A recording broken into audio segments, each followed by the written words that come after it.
quit believing, and I tried to believe that I had quit. But God wasn't finished with me yet. And I thank God that it was in this place that I had that faith crisis, because I was surrounded, as you are, with people who have been on a similar journey, with people who have thought through the questions and struggled, but they still love you. And I was still loved. And I was grateful, and am grateful, that my rejection of my faith did not mean a rejection of me. This is a good place to struggle. It's a good place to ask questions. A good place to wrestle with what it means to be a disciple. So my life continued on, and I left Graceland, and I made some good choices, and I made some really rotten choices. But always there was this tug in my heart toward Christ, to return to the God that I had known as a child, and yet I could no longer know that God in the same way. And there was a time, not that long ago really, of great despair in my life. And during that time of struggle and surrender, I found the Christ. I found the truth about Christ, and I started using words, and they ring true with me even this moment, that Christ is my Savior, that Christ is the Messiah, that Christ is the Son of God, because what Christ did in me defied all reason and all rationale. And see, that's where I got caught up. It was not, knowing Christ is not just an intellectual exercise. In order to allow Christ to really change our lives the way He wants, it requires a surrender of spirit and of soul. And I can tell you that Christ saved me from me. Christ saves us from ourselves, from our selfishness, from our self-centeredness, from our doubts, from our insecurities, if we allow that. And that is a surrender that is scary. It's a surrender that is mystery, and yet it is a surrender that leads ultimately to truth.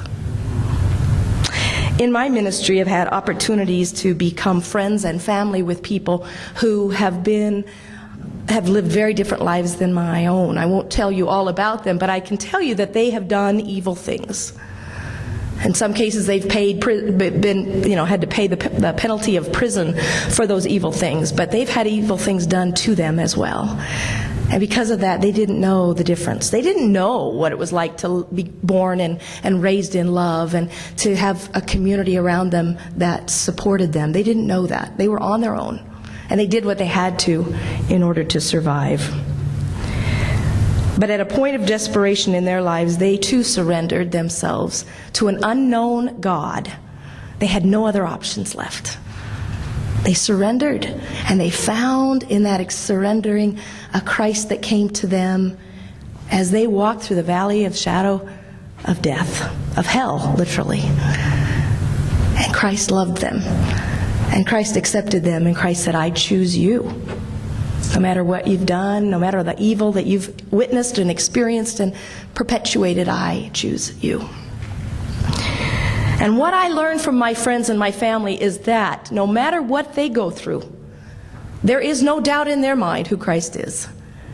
Because Christ, in His very realness, in whatever way He has come to them, through other people, through the Scriptures, or even in the midst of a personal experience, is very real. And they know for themselves that without Christ they could not live. And the beauty of Christ, to me, is He comes on the mountaintops, but He also comes in the valleys. He will come at any time, in any place, where you are willing to accept Him, where you're willing to say, you know what, I got a good life, but I can't do it without you. And I want you to live in me. And I want to be the best disciple I can be, even though I know I'm going to screw up. But you're going to forgive me when I ask, when I turn back. And that's the kind of Christ that we worship. This is my beloved Son. That's the truth about Jesus in the story, but there's some truth about us in the story as well. Do you remember Peter? What diagnosis did I give him?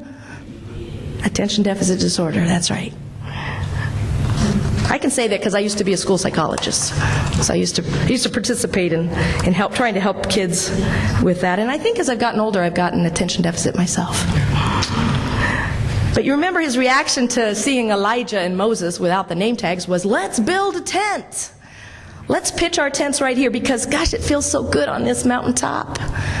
We're safe, we can see, we got a great vista in front of us. This is where we need to be.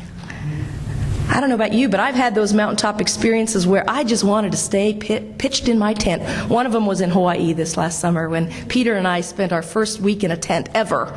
I know, he's older than I am. And we spent our first week in a tent and we didn't want to leave. Partly because it was Hawaii, partly because it was a tent. But you've had them too, whether it's been at retreats or reunions, after SPEC or IYF, where it's so awesome and you just feel so close to God and everybody, you just want to stay there. That's human nature. We don't want to leave the comfort and the safety of where we're at. But if we look to the last line of the story, we're told what we need to do. Jesus took those disciples that they had spent time in the presence of God back down the mountain. Because there were people who needed hope and they needed healing. They needed heaps of hope and healing. And the only ones that could give it to them were the ones that knew Christ and his disciples.